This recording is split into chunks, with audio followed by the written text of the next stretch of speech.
When I think of my dad, so many memories and emotions come to mind. I have one memory of playing football in middle school. I was never the best athlete or player on my team, and there were certain days I just didn't want to be there. I remember feeling down on myself one game and looking up and seeing my dad as I walked off the field.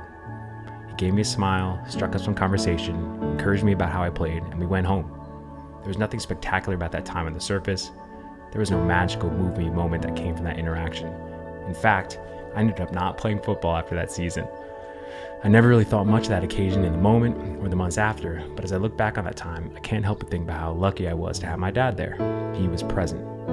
We live in times where both the absence and the presence of fathers can cause significant pain in the lives of individuals. Beliefs we have about ourselves stem from how we are treated by those we love most, especially as children. Many times it is the absence of a person, a father, that can speak loudly into our hearts. Does he not want to spend time with me? Did I do something wrong? Is everything okay? Sometimes, as painful as it is, the presence of fathers can cause a lot of hurt for reasons we unfortunately may know far too well. The presence of a father can change a life. As crazy as life may get, actively choosing to say, I'm going to be with you and spend time with you and get to know you is one of the most incredible things a father can do. Let's face it, there are times when this can be incredibly difficult. To all the fathers, I want to say right now that God sees you and He loves you. He knows your heart. If we mess up, He is there to pick us right back up, like the loving Father He is, because He will never leave us or forsake us. He's always present with us. Fathers are often mocked in culture, but one crucial role I think fathers play is to step into problems and find a solution for them, to pick us up when we fall down. I think of times in college where I made some really stupid mistakes. Guess who was there to pick me up? My dad. Was he upset? You bet. Was he going to be there? Absolutely. I think of times I fell off my bike or I hurt my knee when I was a kid. Who was there to pick me up? My dad. I want you to think of someone in your life who's been present for you. This may have been your dad. If not, who was someone who was there to pick you up when you fell down, when you needed someone to talk to? What did they do for you? What did they say? When you think of them and what they did for you, know that right now, today, you can have that effect on those people around you. Every chance to talk to someone, play with your kid, get to know the people in your life can have a profound effect. That is what a dad can do for someone. To all the dads, we need you. Our Heavenly Father is the ultimate Father. He did not leave us alone to be stuck in our sin. He stepped into brokenness, gave of Himself, His only begotten Son, to be present with us and to take away our sin by taking it upon Himself on the cross. That is a Father. That's our Father. He does this because He loves us immensely and wants to be with us. Happy Father's Day.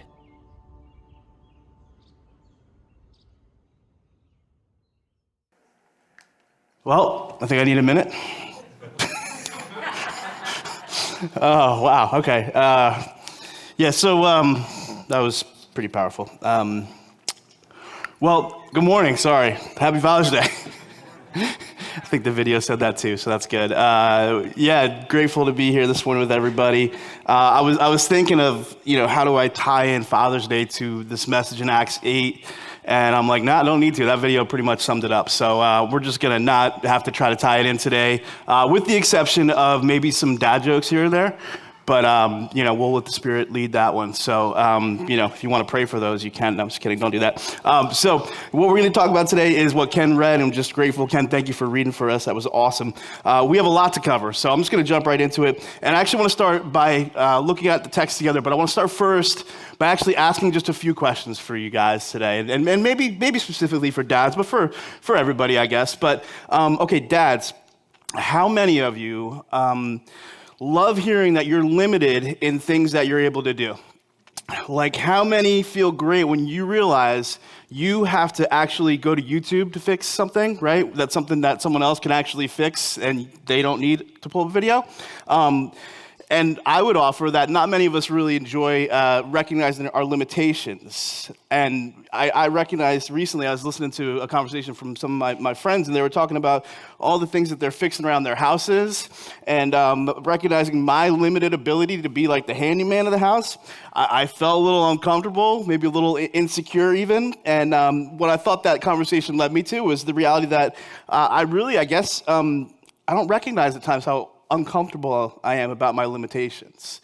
And, of course, how thankful I am for YouTube videos that my house is not falling apart right now. It's great. But my point is this, like, I know for us as humans, we don't typically love being made aware of our limitations. Not typically something we really love, our powerlessness.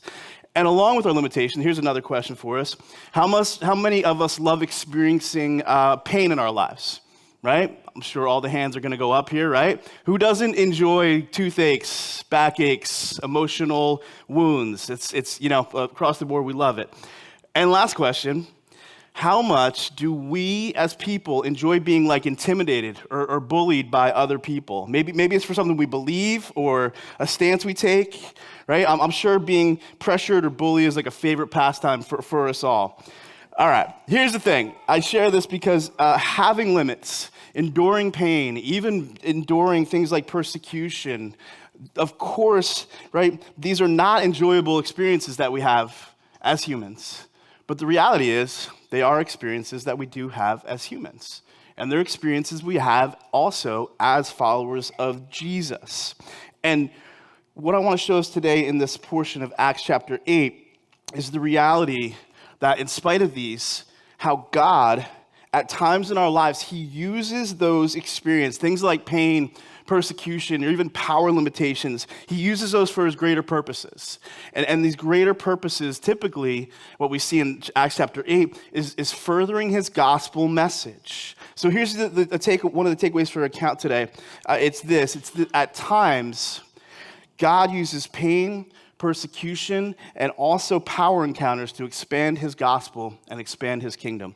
So we're going to look at the text, and in the text we see three different narratives that we're going to zero in on. They're just kind of like small portraits here. And the first one is verses 1 through 8. And right here we have a portrait of pain and persecution. But it's pain and persecution that's not void of God's purposes. So the first narrative, it picks up actually where our story from last week leaves off, the story of Stephen. If you missed last week, I would just encourage you to go back, give that a read or give that a listen. But Stephen's faith, his boldness ultimately led him to the loss of his life. It's a really powerful story. But so as Stephen is being buried, here's what happens. We encounter another character from the story last week. We encounter this character named Saul. And here's what Saul's doing in this moment. Saul is now in pursuit of ravaging the church. He's ravaging others like Stephen who are declaring the message of the gospel. And so this man Saul, he's leading a charge to inflict pain, inflict persecution on the church. It's an absolutely terrible time in church history. It's awful. I can't imagine just to begin to imagine even the painful and devastating experience of these early followers. Look what it says. It says, but Saul was ravaging the church, entering house after house. He dragged off men and women and committed them to prison. Right? They're ripped from their homes. They're dragged into prisons, right? Just for having a true belief. It's beyond heartbreaking. This is their experience, though. This is what they were dealing with. Pain and persecution. Now, real quick, I want to just take a quick moment because I think it's important to not just glance over the reality of this situation, of this moment right here. I think it would be a disservice if we just kind of let's just keep moving on. Let's not realize what is actually happening here. There's a group of people who follow Jesus, and they're holding to a belief that really, it's a belief, if we're honest, it offers hope. It's a belief that offers love. It's a belief that offers love for one's neighbor. It's a belief that actually offers even love for one's enemy. And yet the result from holding that belief, well, for some, right, it's being forcibly removed from their homes, thrown into prison, thrown into captivity. But for others, fearing for their safety and having to disperse, having to relocate, having to give up everything that they've known to just escape this awful persecution. It's a heartbreaking moment, offering something good, right? Like the good news of the gospel, but being met with such hostility in return. And here's what I was thinking this week. And if we need a reminder of how sin's presence has impacted this world, well, here's a great example of that reality. Because here's what we see. What was being meant for good was met with opposition, was met with anger, was met with just looking at with wrong, really. It's hard to actually make sense of that, how something so good could just be met with something so wrong. But that's the reality of the impact of sin in this world. Because here's the truth. God didn't create a world where this circumstances of this hurt and suffering were to be experienced. Things that were designed good to then be met with bad. That wasn't his creation. You see, the reality is, here's what happens. Sin's entrance now produces this type of devious consequence. And so as we reflect on the destruction caused by sin's entrance, which is the result of everyone dispersing and being thrown into captivity, I do want to take a moment and also recognize how vital the beauty of the gospel message also is. See, although sin was not in God's plan, thankfully God had a plan for sin. And his plan is Christ crucified. His plan is to reverse this curse. And God, he reveals through this account, through this dispersion, he shows that God wasn't done with the story here. Right? His story's not over for these early disciples who are being persecuted, being removed, having to disperse. That's not the case. He actually draws many out of their circumstance for a purpose. He does so with redemption in mind. It's reminiscent, actually, to the story in the Old Testament of Joseph. If you're familiar with that story, Joseph experienced pain. He experienced persecution. And he experienced the sin caused by the actions of his brothers. And if you're familiar with the story, yes, Joseph endures pain, but what happens in the end is God actually, through that pain, he produces provision for others. He blesses others through it. Right? God takes man's sinful intentions and he brings about redemptive purposes. Look what Genesis says. As for you, you meant evil against me, but God meant it for good, to bring it about that many people should be kept alive as they are today. Now, here's the thing with God. God doesn't always prevent us from experiencing pain. He doesn't. He doesn't prevent the pain here for Joseph. Rather, what God does, God offers the opportunity to redeem it. And I believe for any of us today, even facing a similar situation, things like feeling pain or harm or even persecution, maybe even wounded because of the sin of another, or maybe wounded from the consequence of our own sin, I think that we can look at the same reality of God, right? It's not always this offer that we escape sin's curse or sin's pain, but it's the offer that God can use that pain, and he can move us forward for his purposes, which I guess it brings me to a question just to throw out there today for if we are in that situation, we're feeling that way. It's this: how might God be using any pain or persecution in our own lives to move us ultimately towards greater purposes? I was thinking at the time that God used my experience of my back pain, and here's what God did through this it was an awful time in my life. Here's what he did. Through that time, God, he brought me to a place where I was able to actually build a gospel relationship with my physical therapist. It was amazing. And meaning in the midst of my pain, it led to gospel gain. Now, because of my painful experience, here's what also happened. Recently, when my wife experienced back pain, well, the result from my own pain was that I had a greater compassion towards her pain. Right? Because why? Because I understood the level of pain she was going through. And so because of my connection to that pain, I then had a greater desire to serve her like Christ serves us, serve the church.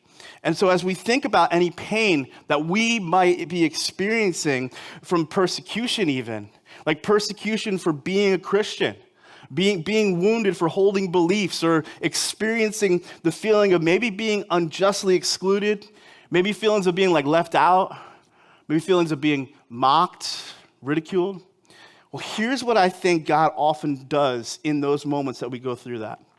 I think from our own experiences of persecution, what I think God can do, he can take that and take those moments, and he can actually stir up a greater empathy, a greater compassion towards maybe other groups who are also experiencing a life of persecution.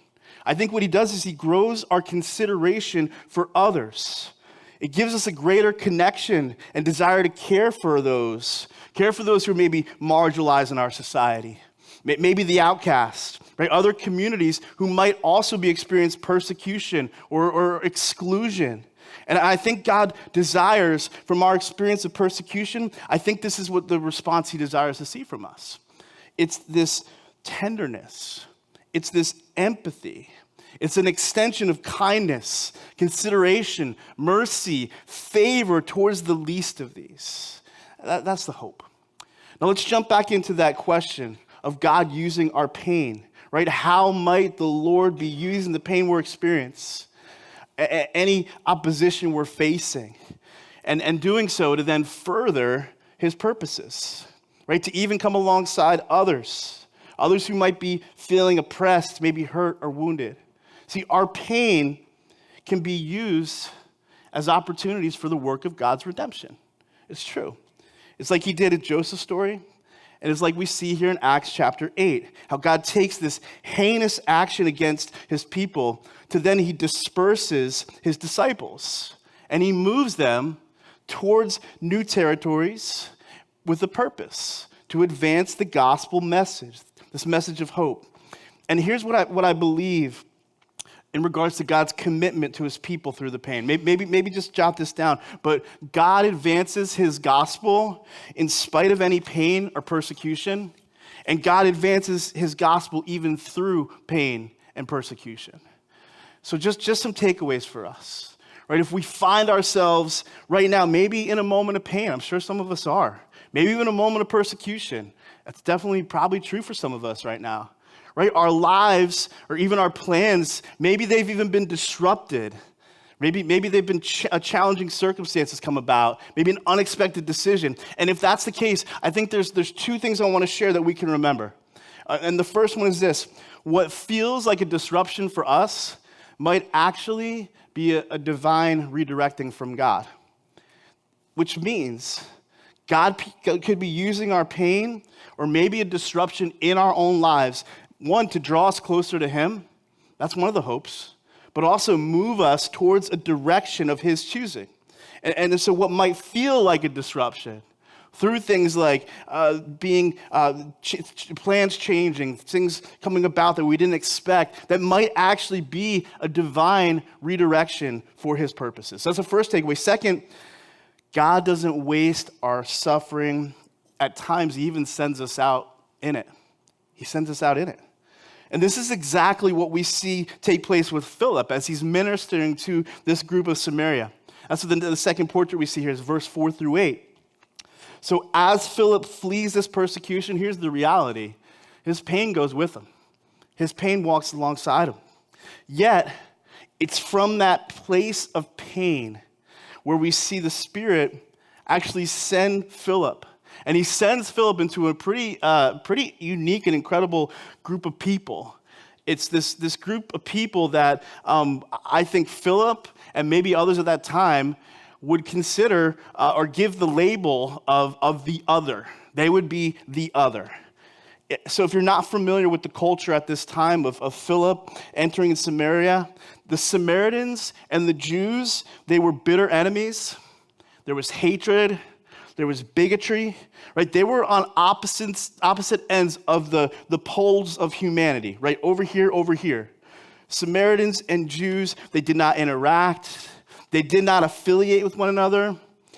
At times, if they did, it just was to express or impose their opposing views on one another. They dehumanized one another due to the differences in their ideologies. And it's really heartbreaking to hear how that was taking place in human history and how human history operated. But thankfully, that's all in the past, right? That's all history, isn't it?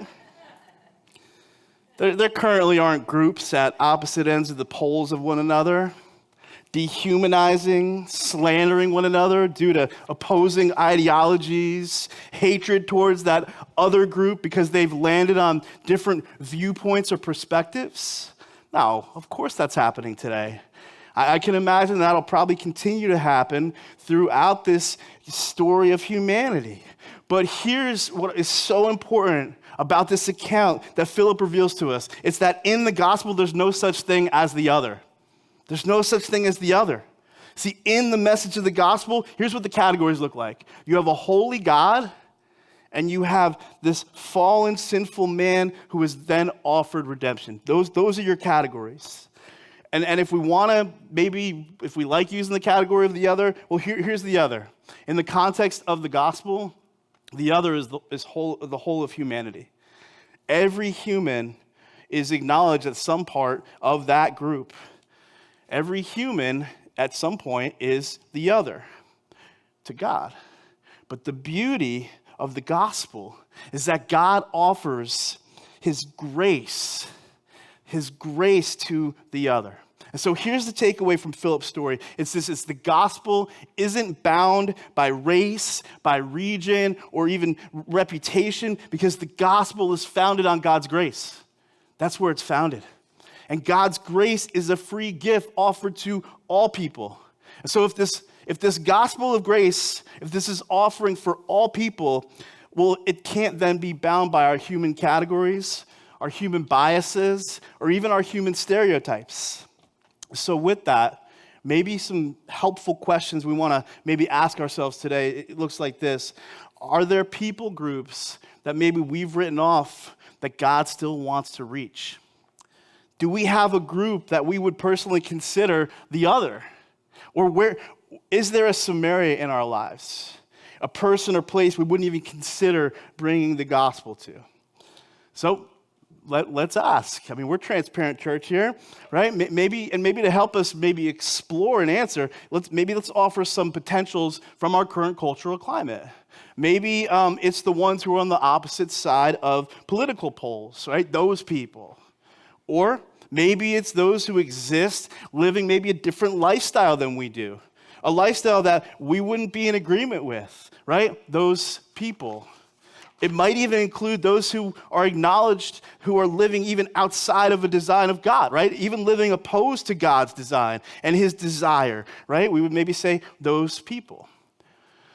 Here's the challenge, though. If we are creating a those people type ideology, right, for even those whose lifestyle that doesn't even align with ours, or we would say doesn't even align with God's, right? If we're creating that ideology, and from that we're deciding to have really no association with those people, or even just only be opposed to those people, here's what happens, the challenge here. It's leaving us with this challenge of reconciling the work that Philip is doing here with the Samaritans. Because listen, I am in agreement that we can acknowledge lifestyles that are out of that design of God's or that desire of God's, but the way we proceed with that community is really important. Because the reality is the Samaritans, they did not live a lifestyle that would have been in compliance with God. They lived opposed to God's design. And so we have to kind of ask the question, well, then, if that's the case, how do then we proceed? Right? Because the reality is these Samaritans, they didn't live like they honored God. They lived even, like I said, a lifestyle that's opposed to that of God. But what do we see Philip do in this moment? Well, our challenge, I think even we have, is what do we do in those moments? How do we proceed? Right? Are we called to just stand in opposition, maybe even withhold a message?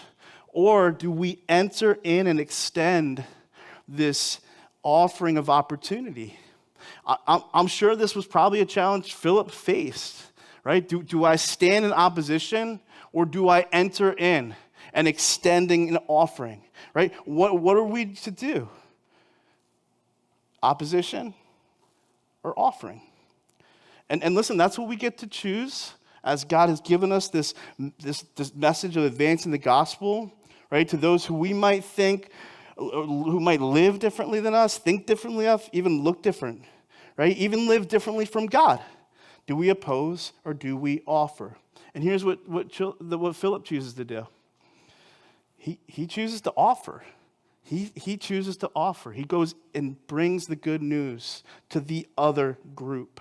And real quick, what I want to make is a quick clarification in regards to offering the gospel message, okay? See, an offering of the gospel to those who maybe live opposed to God, that doesn't equate to affirming that person or that community's choice in how they're living opposed to God's design. What it means is that we're affirming their humanity, their dignity, and their need, just like ours, for Jesus' offering of the gospel. And so as a result, we're acknowledging their personhood, and we're offering what God offers them and what God had offered us. Because here's what can tend to happen when a direction is given that we are to offer instead of oppose. Well, often the choice made of offering and engaging someone who opposes views and beliefs of God's that are opposed to it, what can come from that decision to offer is there becomes this like potential assumption or criticism, even from within the church, that this engagement implies an agreement, right? Engagement automatically means agreement with that lifestyle of that person who's opposed to God's desire for them. But we see this happen to Jesus himself, right? Jesus takes on this criticism from the religious leaders during his ministry. Look what it says in Matthew. It says, the Son of Man came eating and drinking. They said, look at him, a glutton, a drunkard, a friend of tax collectors and sinners. Even Jesus' own encounter with the Samaritan woman at the well, that was met with criticism from the religious ones. But that calls us to ask, what was Jesus to do? Who should Jesus be able to offer the message to? We have to acknowledge, right, the only option for people, for Jesus to engage with was what? Sinners, right? That's all he had. And so what that means as his followers is, well, sinful man is our only option of engaging people for the gospel as well. Because the reality is, right, we're all guilty of sin, even us Christians. It's just, I think, that we may probably just sin differently. And I think what often many Christians tend to do is just oppose those whose sin is different, right? And then only engage with like a preferred type of sinner, right? Align with the sinner who at least shares like the same sin similarities with us. But that's not the approach of those who are called to offer the gospel, right? The gospel calls us to offer the good news to all varieties and flavors of sinful people, not just the flavor we prefer. And here's what I think it's important to recognize. I think to do this well, I believe it starts with our own understanding of our own sin and the offer of God to extend us grace. Because I think when we're sent out as those who do understand our own sin and also who understand the grace of God extended and offered to us, here's what I think happens. We would then hopefully develop a greater reflection of the heart of God towards sinners. We would have compassion on those who we see in our lives that we might deem the others, that people group. Because once again, the truth is, in the eyes of God, before Christ's work, we were that people group. We were those people. And we are saved by grace and grace alone so that none may boast. And I believe it's this movement of grace that moves this gospel forward. So we looked at how God uses pain and persecution to advance his gospel message. I want to close our time by exploring how God uses encountering true power for gospel advancing. So in order to explore this, we have to be introduced to a new character. It's this character named Simon the sorcerer, and we see him in verses 9 through 25. And so here's what we know about Simon from the text. Simon was a man who possesses power, which, is true of all humans. We all possess some sort of power made in God's image, who's a powerful God. But what we learn about Simon's power, he's also accessed this new source, this source of power outside of God's. And sadly, this is a dangerous one. It's this power that's sourced from the darkness, right? The demonic spiritual realm. And that power has given him the ability to perform things like wonders. And we still see things like that today. People who try to tap into that power, and sadly, who don't recognize that with that access, that power is just dangerous, and it comes with a cost, and mainly at times people's souls. But unlike the power of God, right, this power, it's limited. It's not the same as God's power, which we actually come to see in this account. As Simon, who is referred to as the Great, he encounters a power that is greater than his own. And so because Simon encounters this greater power, well, what becomes his desire is, I want that kind of power. I want that kind of power. Let me have that power. How much does it cost? How much does it cost to start utilizing this power of God? And so here's what happens. Simon the magician, he's amazed by the power of God. But what happens in this moment? He has this misunderstanding of the purpose of the power. He misunderstands. See, Simon thinks that God's power is something we can buy, right? To get him to get him what he wants, and sometimes maybe what we want. And now here's what I think the story reveals. Well, it's just how easily we can be impressed by God's work without being in awe of God himself. And Simon points out, right, how one can be captivated by what God can do for them rather than being captivated by the reality of who God truly is. We actually had a discussion about this the other night in our men's group, and the conversation really of how often the church can maybe present the workings or gifts of God as the goal of the Christian rather than God himself being that goal. In particular, we were discussing how often it's presented in regards to the idea of heaven and eternity. How often there's this like presentation that the point of salvation is now I get heaven. And the misunderstanding of that goal of the Christian faith is that that's what we need to do. We need to get to heaven, and then we'll enjoy the streets of gold, and then we'll have that big mansion, right? But sadly, that type of presentation, it's a very short-sighted one. Now listen, yes, heaven is a reality, and I can't wait as well, and a result of being saved, but what we have to be upfront about is this: heaven isn't the goal. The goal is God himself, is being with God himself, is having relationship and access to this God who created us, right? Both here and now, and yes, for all of eternity. And that's similar to Simon's request. Simon's declaration is, God, I want your power. I want the things you offer. But here's what Simon's declaration isn't. God, I want you. And here's what Peter's response to Simon alludes to. It's that access to God's power is a product of the relationship, but it's not the goal of the relationship. Now, listen, I share that being honest about recalling moments in my faith journey where I prayed to God for his products above his presence. Times where my prayer was probably centered on my personal request and not centered on my personal relationship with him. My prayer focused on God's power to get me out of my circumstance and not focused on the fact that I have this eternal relationship with this God who is present in this particular circumstance and will be in all further circumstances. And now, listen, of course, we talk about praying about circumstances. That doesn't mean we can't pray about them or pray about provisions from God. But what my encouragement for us, it's this: to just be mindful that because of what Jesus has done for us, we exist in a beautiful, everlasting relationship. And it's from that relationship that we are able to make our requests known. But the goal of our prayer, right, the reality is we get to be known and we get to know God.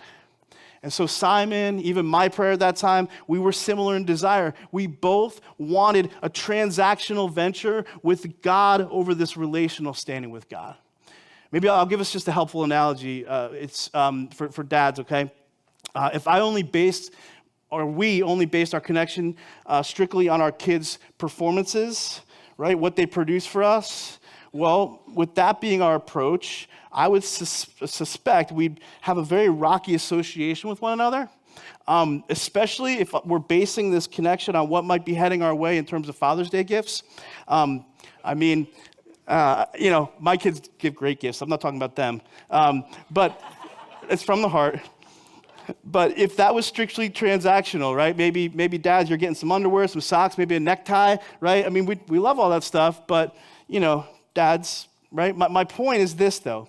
If I was just to base a relationship from gifts or offerings, well, we might not be very close-knit in relationship. And listen, vice versa for some of the gifts I think I've given my kids for birthdays and Christmas, so it goes both ways.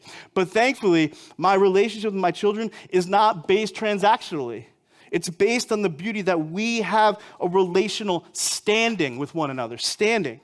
That I get them. I get to father them. I get to enjoy their presence.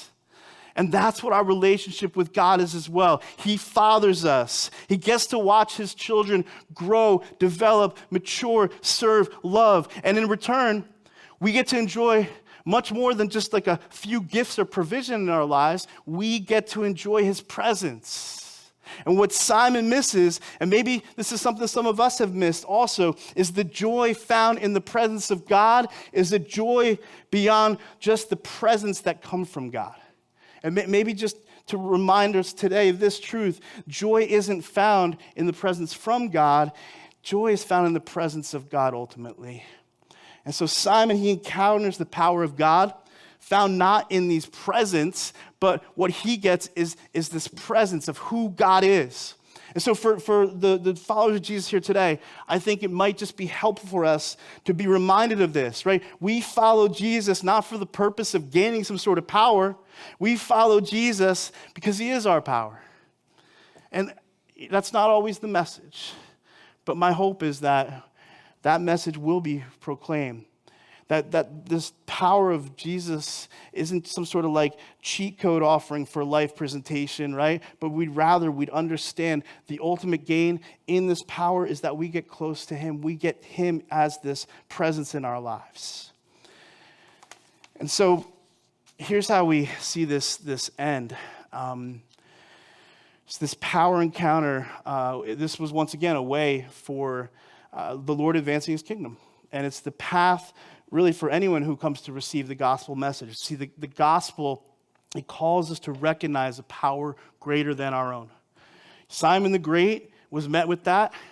And I'll tell you another person who was also encountered that power. It was Kirk the Great. And not that I was walking around with that declaration or that title, but I spent many years of my life believing that title, that right in my own power, I could control my circumstances, my surroundings. I could even control those around me. I could control my outcomes. But here's what happened. In 2007, Kirk the Great encountered Jesus the Great. And I was met with the reality of just how powerless I truly was and still truly am. But here's what I love about Jesus and the Christian faith, right? As these powers collided, the power of Kirk, the power of Jesus, right? Jesus, he didn't meet me with some sort of like uppercut or like crane kick or anything like that, right? He didn't meet me with like an I told you so or some sort of taunting. This Jesus met me with grace. He met me with mercy. He met me with forgiveness. He met me with love. And now listen, if you find yourself maybe right now in a power struggle with Jesus, whether it's wanting to control your life, your circumstances, your outcomes, I just want to pass along from my experience and probably from the experience of Simon. I say this with the heart of gentleness, but you're overmatched. You're out of your league. Jesus is playing in the majors, center field for the Yankees, and we're kind of sitting on the bench in the minors. And listen, that's where we are, and that's okay. And so with that, I want to encourage you, if it's okay to surrender. It's okay to take an L, right? In fact, here's my recommendation. I would say call the mercy rule. Call the mercy rule. Now, have you ever played baseball or kickball or church softball?